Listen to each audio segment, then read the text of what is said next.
नमस्कार, मैं संजय तेजस्वी आज अपने स्टूडियो में अपने खास मेहमान के साथ उपस्थित हैं और आज के खास मेहमान हैं उपेंद्र कश्यप। मैं उनका जीवन संघर्ष बता दूं कि मेहनत और निडर पत्रकारिता का प्रतीक रहे हैं। झारखंड के भवनाथपुर और गढ़वा बिहार के भोजपुर जिले के डुमरांव, रोहतास जिले के नासरीगंज और डेहरी ऑन सोन की धरती उनकी कर्मभूमि रही। इन्होंने शिक्षक, छायाकार, ज्वेलर्स और पत्रकारिता जैसे विभिन्न क्षेत्रों में काम किया, लेकिन इनका असली जुनून पत्रकारिता में ही रहा। वर्ष 1994 में इन्होंने डाल्टेनगंज से प्रकाशित राष्ट्रीय नवीन मेल के साथ पत्रकारिता की शुरुआत की। बीते 3 दशकों में इन्होंने दैनिक आज, हिंदुस्तान, आर्यावर्त, प्रभात खबर, बहुभाषी नई दुनिया, अक्षर भारत जैसे प्रतिष्ठित अखबारों के साथ कार्य किया। इसके अलावा आउटलुक, सीनियर इंडिया, प्रथम प्रवक्ता, न्यूज ब्रेक, न्यू निर्वाण टुडे जैसी राष्ट्रीय पत्रिकाओं में भी समसामयिकी विषयों, विशेषकर नक्सलवाद पर प्रमुखता से लिखा। बिहार के विभिन्न जिलों में संवाददाता के रूप में कार्य करते हुए इन्होंने दैनिक आज, प्रभात खबर, नई दुनिया, अक्षर भारत, दैनिक भास्कर और नव बिहार टाइम्स में अपनी लेखनी की छाप छोड़ी। वर्तमान में उपेंद्र कश्यप दैनिक जागरण में अनुमंडल संवाददाता के रूप में कार्यरत हैं। इसके साथ साथ उत्कर्ष भाग 1, भाग 2, श्रमण संस्कृति के वाहक के साथ ही इनकी अगली पुस्तक है आंचलिक पत्रकारिता की दुनिया। जी हाँ, आज हमारे साथ हैं और आज खास बातचीत करेंगे इनसे। इनकी यात्रा कैसे शुरू हुई और अभी किस परिस्थिति में ये चल रहे हैं।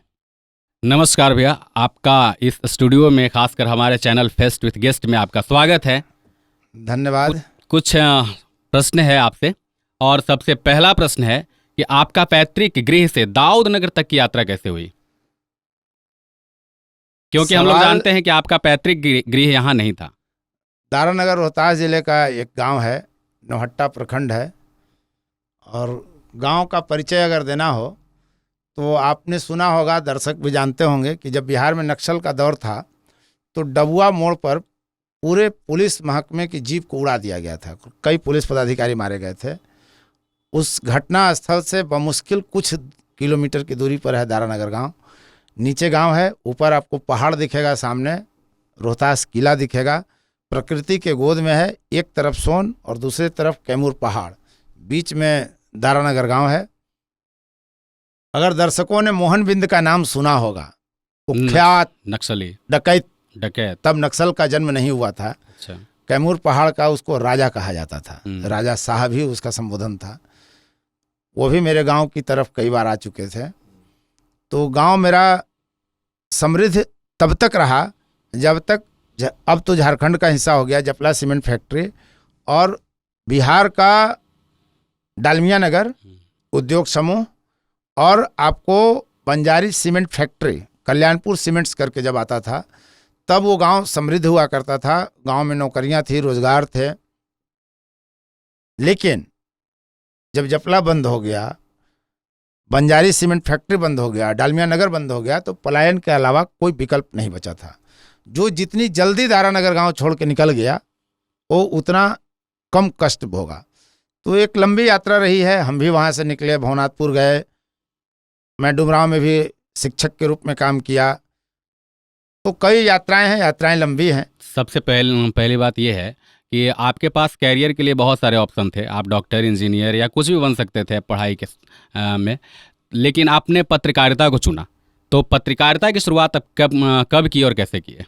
जब आप पलायन के रास्ते पर चल रहे होते हैं तो आपके पास अवसर बहुत कम होते हैं, बहुत सीमित दायरा होती है सोचने का, संघर्ष करने का।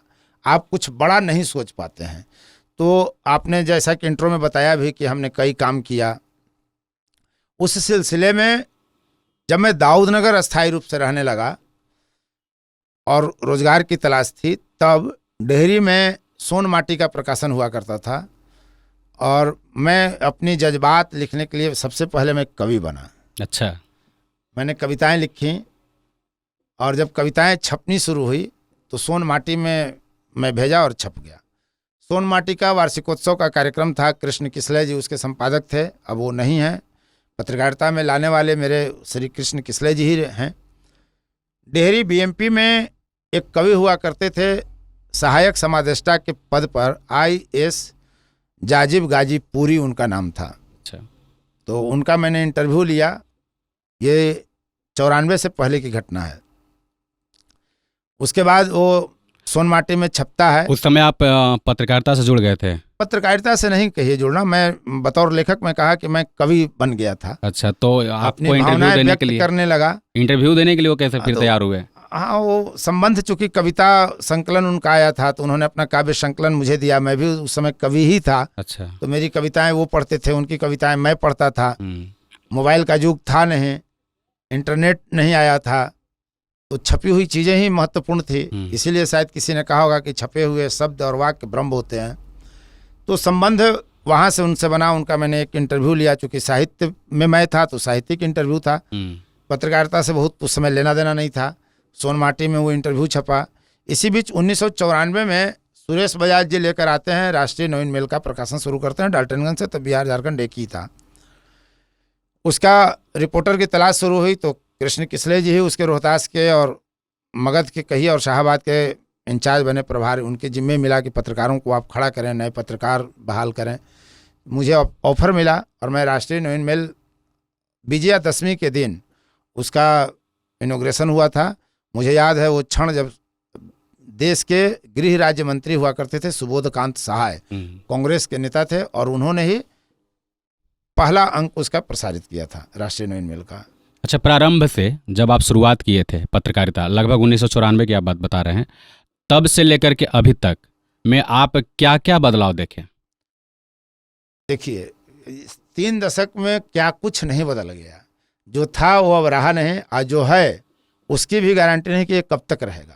अच्छा, आप पत्रकारिता को मतलब पत्रकारों को क्या क्या चुनौतियां आती है? विचार के स्तर पर, सिद्धांत के स्तर पर और सामाजिक, राजनीतिक, आर्थिक, हर मोर्चे में बहुत ज़्यादा बदलाव आया है। और पत्रकारों के सामने तो चुनौतियां ही चुनौतियां हैं। अब याद नहीं आ रहा है, वैश्विक संगठन है, उसने कहा था कि सबसे खराब और खतरनाक काम अगर कोई है तो पत्रकारिता है। जहां एक पत्रकार जितना श्रम करता है उसके मुकाबिल उसको पारिश्रमिक नहीं मिलता है। एक बढ़ई का काम करने वाला, एक धोबी का काम करने वाला, जो कामगार और कारीगर जातियां हैं, वो अपने परंपरागत पेशे से जितना कमा लेते हैं उतनी आमदनी भी पत्रकारों की नहीं है, खासकर आंचलिक पत्रकारों की, जो वेतन भोगी नहीं है अखबारों के या चैनलों के। अच्छा, आज एक नया फैशन चल पड़ा है कहने के लिए कि पत्रकार को लोग या पत्रकारिता को गोदी मीडिया के नाम से भी जानते हैं, ऐसा संबोधित किया जाता है। आपने अगर फोर्थ व्यूज देखा होगा या मेरा सोशल मीडिया फेसबुक पर आप गए होंगे तो मैंने कई बार एक शब्द इस्तेमाल किया है, पेटीकोट मीडिया। गोदी मीडिया इस देश में कब नहीं था? जब आपके अनुकूल था। ये रवीश कुमार जो रोज बाँचते हैं कि मैंने टीवी देखना बंद कर दिया, टीवी की ही कमाई खाते रहे रवीश कुमार। बात सही है। और जब टीवी से निकाल दिए गए तो टीवी देखना बंद करो, टीवी देखोगे तो पागल हो जाओगे कहने लगे। और आज भी टीवी का ही बदला हुआ स्वरूप आप कह सकते हैं यूट्यूब चैनल, जहां दृश्य और श्रव्य दोनों हैं, यही टीवी था। तो रवीश कुमार जैसे लोग जो खाए पिए अघाए लोग हैं, पैसा बोरा में कमा लिए पत्रकारिता के कारण, और अब गोदी मीडिया कहते हैं। आप भी बिकते थे, आपके पूर्वज भी बिकते थे, आज के लोग भी बिक रहे हैं। मैंने इसीलिए किताब में लिखा है बिकाऊ। बाजार में खड़ा आदमी कौन कह सकता है माई का लाल कि मैं बिकाऊ नहीं हूं? अच्छा। और कौन नहीं खरीद रहा है, कौन नहीं बेच रहा है? जीवन का मूल आधार तो खरीद बिक्री ही है। चाहे आप चावल खरीदिए, चाहे मुर्गा भात खरीदिए, चाहे विचार खरीदिए, चाहे नैतिकता खरीदिए। यहाँ बिकते सब हैं, बस खरीदार होना चाहिए, खरीदने वाले होने चाहिए। ये तो आज नहीं कहा। नरेंद्र मोदी के उभार के साथ या प्रधानमंत्री 2014 में नरेंद्र मोदी बनते हैं, तब तो किसी ने नहीं कहा था ना पैसा बोलता है, पैसे की खनक बोलती है। तब तो कोई गाना नहीं आता है, तो बहुत पहले से गाने थे। तो स्वाभाविक है कि जब बाजार में खड़े लोग बिकते थे तभी गायक ने लिखा होगा और गाया होगा पैसा बोलता है गाना। गोदी मीडिया का प्रचलन पहला शब्द उन्हीं का था क्या? कहा जाता है, वो भी दावा करते हैं कि गोदी मीडिया लाए। अच्छा। लेकिन सवाल है कि जो लोग गोदी मीडिया कहते हैं वे खुद अपने गिरेबान में झांक कर देखें कि वो क्या पेटीकोट मीडिया नहीं है? गोदी मीडिया जो कह रहे हैं, तो बच्चे को खिलाया सहलाया जाता है, उसको पाल पोस कर बड़ा किया जाता है। और जब हम पेटीकोट कहते हैं तो अपने से समझिए, हमको बहुत समझाने की जरूरत नहीं है। तो जो लोग अपने खुद पेटीकोट मीडिया बन गए हैं, आप क्या करते हैं? मैं किसी एक का नाम आप क्यों लेंगे? आज जो यूट्यूब पर लोग हैं, जो मठाधीश थे कल, मुख्य धारा के पत्रकार, आज यूट्यूब पर अपना अड्डा खोले हुए हैं, बाजारवाद वहां भी है। एल्गोरिदम का जमाना है। आप अगर भाजपा के विरोधी पत्रकार के रूप में हैं, तो आपको उनके हर काम में विरोध दिखाकर खोज कर लाके आपको यूट्यूब पर अपलोड करना है। जैसे ही समर्थन में करिएगा, आपके सब्सक्राइबर घटेंगे, आपके इनकम घटेंगे, तो आप क्या कर रहे हैं? अभी खरीद बिक्री कर रहे हैं। आप लाभ हानि देखकर विचार प्रस्तुत करते हैं, लाभ हानि देखकर खबर प्रस्तुत करते हैं। तो जो काम आप टीवी चैनल में रहकर करते थे, वही यूट्यूब पर करते हैं। अच्छा, आंचलिक पत्रकार को पत्रकार कहा जा सकता है या संवाददाता? वो संवाददाता ही है। फर्क को समझना पड़ेगा। आप संवाद भेजने के अलावा आप क्या करते हैं? क्या आपने कभी खास लिखा? क्या आप स्टोरी करते हैं? क्या आप खोजी पत्रकारिता करते हैं? कोई ऐसा समाज में आप खबर लेकर आते हैं जो लोग नहीं जानते थे, या सामाजिक हित में बहुत बड़ा वो था जो छुपा हुआ था, उसको आप लाते हैं। अब सड़क पर देख करके कि नाली जाम है, उस पर लिख देना, नाली गली की खबरें लिख देना, यही सिर्फ पत्रकारिता नहीं है। ये समस्या है, समस्याएं जीवंत हैं। जब तक धरती है तब तक समस्याएं रहेंगी। अच्छा, यदि आंचलिक पत्रकार काम ना करे तो क्या अखबार वाले जितने भी प्रेस हैं, पत्रकारों की वैकेंसी निकाल करके पेमेंट पे बहाल करेंगे कि नहीं? बिक जाएंगे खुद। मतलब वो भी चाहते हैं कि जो आए वो भी ऐसे ही आए, काम करे। शोषण कैसे होता है? जब आपका पेट भरा हुआ रहेगा तब भी आप शोषण करते हैं, लेकिन कुछ देकर। अखबारों की स्थिति आज की तारीख में यह है, और चैनलों की, वे राजधानी केंद्रित हो गए हैं। और राजधानी से आप बाहर जैसे ही जाएंगे तो खर्च होगा। तो आप प्रखंड मुख्यालय की खबरें, अनुमंडल मुख्यालय की खबरें और जिला स्तर की खबरें, किसी भी अखबार का रीढ़ है ये। प्रखंड, अनुमंडल और जिला का जो रिपोर्टर है और जो वहाँ की खबरें हैं, वही अखबारों की ऋण है। और वहीं से खबरें निकलती हैं और राज्य और राष्ट्र के स्तर पर कभी कभी छा जाती हैं, अक्सर आप देखते हैं। लेकिन वहीं के पत्रकारों को पैसे नहीं दिए जाते हैं। कट पेस्ट का जमाना है। किसी का नाम लिए बगैर मैं दावे के साथ कह सकता हूं कि अपने को बड़ा अखबार कहने वाला अनुमंडल संवाददाता को 500 रुपये महीना देता है। अच्छा। अपने को नंबर 1 कहने वाला अखबार तय कर चुका है कि 3000 से अधिक मैं किसी परिस्थिति में नहीं दूंगा, चाहे आप 3000 खबर ही क्यों नहीं लिखो। तो फिर छोड़ क्यों नहीं देते हैं? क्या मजबूरी है? आंचलिक पत्रकारिता की दुनिया पढ़िए, इसका जवाब मिल जाएगा। दरअसल पत्रकारिता पेशा कम, बीमारी अधिक है। अच्छा। जो अंचल में पत्रकार हैं वो रोजी रोटी के लिए पत्रकारिता में नहीं आते थे, वो आते हैं सम्मान पाने के लिए। और जब आपको एक बार प्रतिष्ठा का रोग लग गया तो धीरे धीरे कैंसर हो जाता है। जब तक आप मरिएगा नहीं, प्रतिष्ठा पाना नहीं छोड़िएगा। इसलिए प्रतिष्ठा पाने के लिए कि आप किसी वीडियो के पास जाते हैं, आप अक्सर देखते हैं आंचलिक पत्रकारों को, वीडियो के साथ सेल्फी डालेगा, दरोगा के साथ सेल्फी डालेगा, सीओ के साथ सेल्फी डालेगा, ये अपने एसडीओ, डीएसपी और एसपी और डीआईजी और डीएम के साथ सेल्फी डालेगा। ये क्या है? ये प्रचार है, बाजारवाद का हिस्सा है। आप बाजार बना रहे हो कि मेरा इन साहब से बड़ा बढ़िया पटता है, आप मेरे से मध्यस्थता करा के, जिसको दलाली कहते हैं, काम अपना करा सकते हैं, हम भी कमा लेंगे।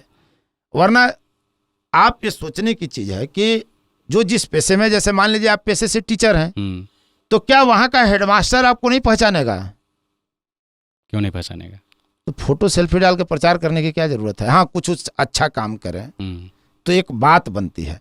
कोई एक अंचल का पत्रकार, अगर वो पत्रकार है, वास्तव में संवाददाता है, उसको वीडियो चिन्हेगा ही, पहचानेगा ही। सीओ पहचानेगा, थानेदार पहचानेगा, दरोगा जी पहचानेंगे, इंस्पेक्टर पहचानेंगे, प्रखंड स्तर के सभी पदाधिकारी पहचानेंगे। तो आप किस बात का सेल्फी डालते हो? उद्देश्य क्या है? पहचान बताना कि देखो मेरी पकड़ है, मैं यहाँ पर हूँ। सही बात है। तो आप परोक्ष रूप से एक संदेश दे रहे होते हो कि तुम्हारा अगर बाबू कोई काम होगा तो मेरे पास आ जाना, मेरा इन साहब से पटता है।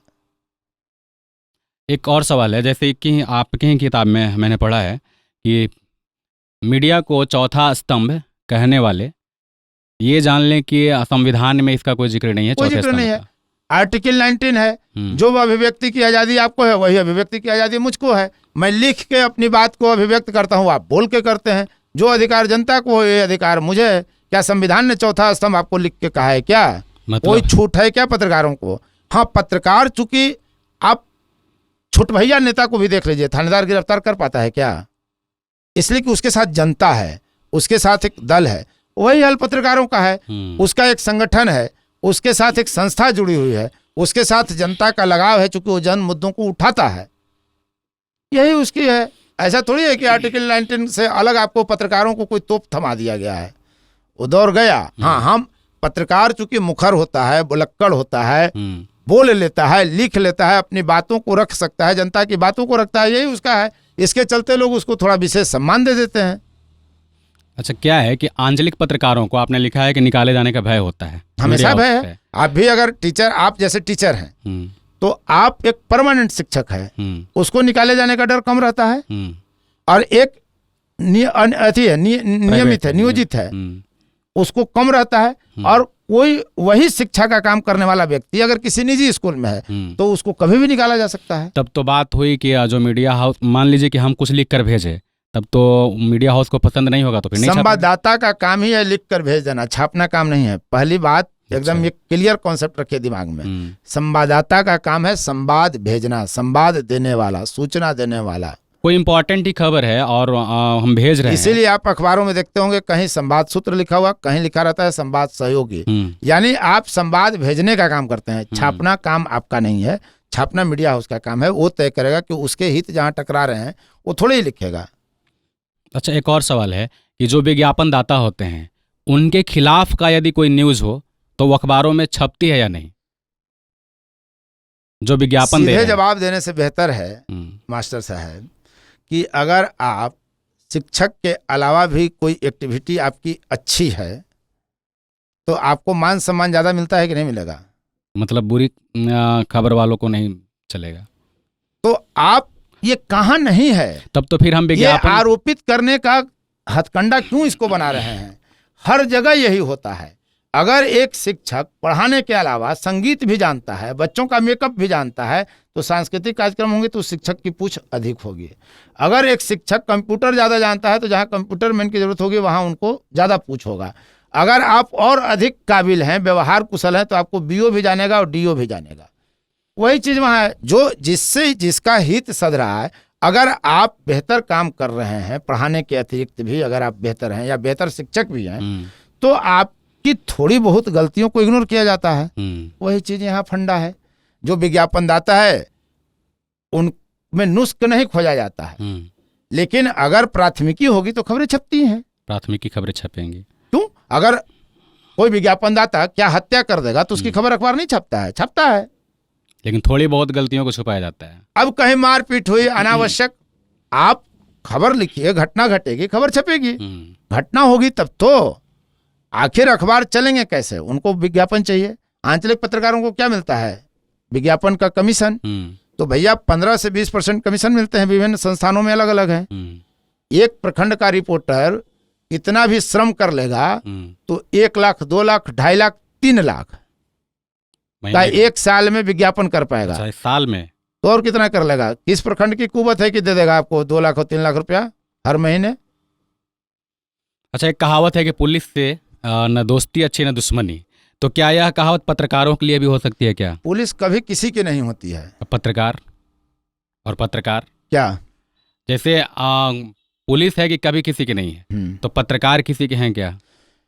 पुलिस अगर आपको चाह ले तो बिना मतलब निर्दोष होते हुए भी आपको जेल भेज देगा, आपका पूरा जीवन, पूरा करियर, आपका परिवार को बर्बाद कर देगा। और पत्रकार चाह ले तो पत्रकार ऐसा कभी नहीं कर सकता है, इसलिए कि पत्रकार की सीमाएं हैं। वो आउट ऑफ वे जाके बहुत नहीं लिख सकता। हाँ, आपके बारे में अगर घटनाएं घटी, आपने हत्या की है, आपके खिलाफ प्राथमिकी दर्ज है, तो प्राथमिकी से बाहर की चीजें कहाँ ला पाता है पत्रकार? हाँ, आपका जो मीडिया ट्रायल की बात आती है तो उसमें भी कहीं ना कहीं आधार उसको मिलता है तभी लिखता है। क्या कभी किसी पत्रकार ने बिना घोटाला का लिखा कि अमुक व्यक्ति घोटालेबाज है? हाँ, आरोप लगेंगे तब लिखेगा। अब जगह कम मिलना, जगह बड़ा मिलना, ये अलग बात है, लेकिन पत्रकार किसी का जीवन बर्बाद नहीं कर सकता, किसी का परिवार बर्बाद नहीं कर सकता। अगर मीडिया ट्रायल को बर्बाद किसी का करना बोल सकते हैं तो बात फिर अलग है, लेकिन एक थानेदार, एक दरोगा आपके पूरे करियर को बर्बाद कर सकता है। आप नौकरी में हैं, आपने कोई गलती नहीं की और मामूली बात पर FIR करके अगर धारा बेसी लगा करके अधिक और आपको जेल भेज दिया, 90 दिन आप बाहर नहीं निकलने देगा आपको, तो आपका तो गया करियर। वो तो किसी को भी फंसा सकता तो पत्रकार ऐसा नहीं कर सकता ऐसा है, नहीं कर सकता है पत्रकार। अच्छा, आप 30 वर्षों के लंबे कैरियर में कोई ऐसी घटना जिसको आप भूल नहीं पाएंगे, क्योंकि ये पत्रकारिता बहुत जोखिम भरा काम होता है। देखिए, जोखिम भरा काम है। मुझ पर हमला भी हुआ जिसमें मेरा कोई दोष नहीं था। एक ने दूसरे की हत्या की, तीसरे ने दूसरे की हत्या कर दी, हत्या करने वाले की। मैं तो घटना कवरेज करने गया था और मुझ पर हमला हुआ। तो ये भी है, मैं सेनारी नरसंहार कवरेज करने में गया, वहां मेरे जाने से पहले गया में भी हैं, जीवित हैं, इसलिए मैं नाम नहीं लूंगा। मैं जैसे ही सेनारी इन करने गया तो मुझसे कहा गया कि अभी एक पत्रकार फलाना पिटा के गया है। अच्छा, खदेड़ा गया। तो पत्रकार तो पीटे ही जाते रहे हैं भैया।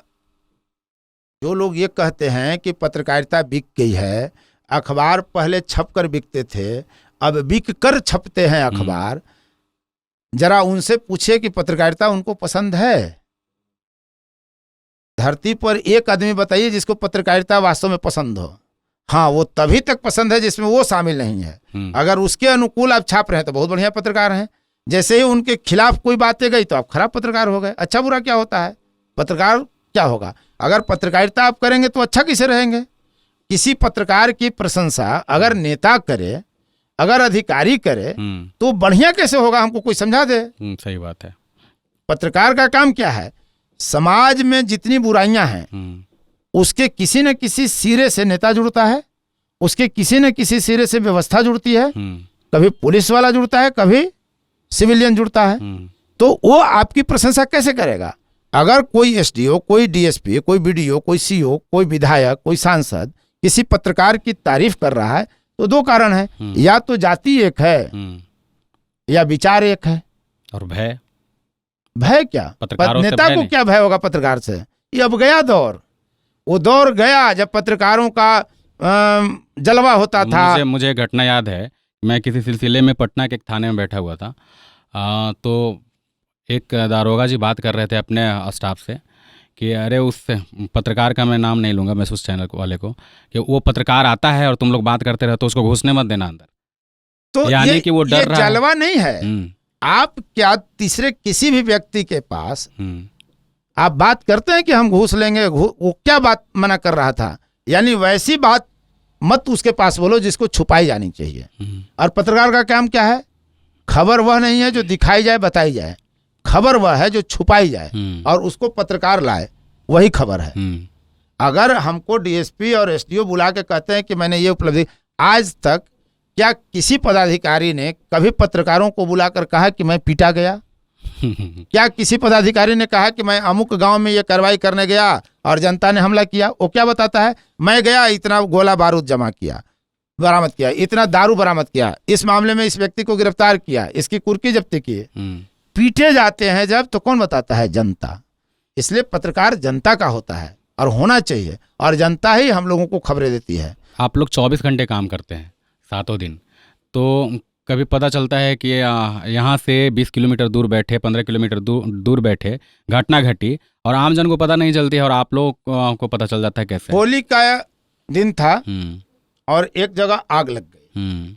आप होली के दिन समझ सकते हैं कि जिन झोपड़ियों में आग लगेगी, जो खाने के लिए मोहताज है झोपड़ी वाले, उन पर क्या बीत रहा होगा। मुझे सूचना मिली, थाना पुलिस को कहने का कोई मतलब नहीं है, अग्निशमन विभाग को कॉल किया आदमी, वो गया, अपना घटना पर आग बुझाया और होली के दिन हम लोग 2-3 व्यक्ति मिल करके अपने घर का खाना बना करके उन लोगों को खाना खिलाया। वे लोग दुआ देते हैं, इसलिए हम लोग का भी बहुत असर नहीं होता है। मतलब वो इर्द गिर्द के लोग ही कॉल कर लेते हैं, सूचित कर जहाँ घटनाएं घटती हैं वहाँ के लोग ही असली हैं जो हम लोगों को सूचना देते हैं। अच्छा। कि यहाँ ये हुआ, यहाँ ये क्राइम हो रहा है, यहाँ पुलिस ने ये किया, यहाँ प्रशासन ने किया। मैं कह तो रहा हूँ कि एक पत्रकार बता दे, जब उसको प्रेस कॉन्फ्रेंस करके पुलिस और पदाधिकारियों ने जानकारी दी हो कि हम लोग कार्रवाई करने अमुक गांव में गए तो पीटे गए, चाहे बालू का मामला हो, चाहे दारू का मामला हो, चाहे अपराधी गिरफ्तार का मामला हो, वो नहीं बताता। अच्छा, एक खास सवाल है कि इस पुस्तक पे हम बात कर लें। ये पुस्तक इनकी अभी आया है, आंचलिक पत्रकारिता की दुनिया। तो एक पुस्तक लिखने में कितना समय लगता है? अब ये बड़ा इस सवाल का जवाब तो संभव नहीं है देना, इसलिए कि जो किताब आप फिर दिखा भी रहे हैं 1 माह 2 वो माह किताब मैं कोविड में जब लॉकडाउन था तब से मैं लिख रहा था। 2020 तो किताबें लिखी 5 जाती हैं, साल उससे ज़्यादा उसको दिमाग में पकाई जाती हैं, हम्म, और जब वो उबल जाता है, पक जाता है, तब उसको हम शब्द देते हैं, स्याही खर्च करते हैं।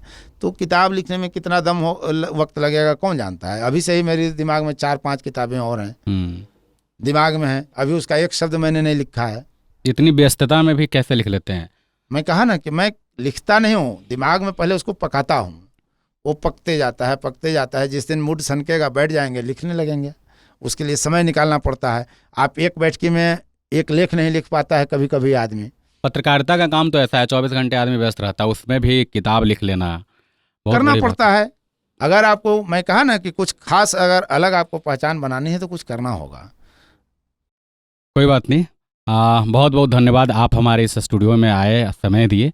आप सब दर्शकों से मैं चाहूँगा कि एक बार इस किताब को देख रहे हैं, आंचलिक पत्रकारिता की दुनिया। जो भी आपके मन में सवाल ऐसा लगता होगा कि पत्रकार ऐसे बिक जाते हैं, पत्रकार वैसे बिक जाते हैं, मेरा काम नहीं करते हैं, या जो भी पत्रकारिता से संबंधित आपके मन में प्रश्न उठ रहे हैं, एक बार आप इस किताब को ज़रूर पढ़ें। मैं फिर से आपको बता दूं, ये ऑनलाइन भी उपलब्ध है, ऑनलाइन मंगा कर पढ़ें। आंचलिक पत्रकारिता की दुनिया। धन्यवाद। धन्यवाद संजय जी।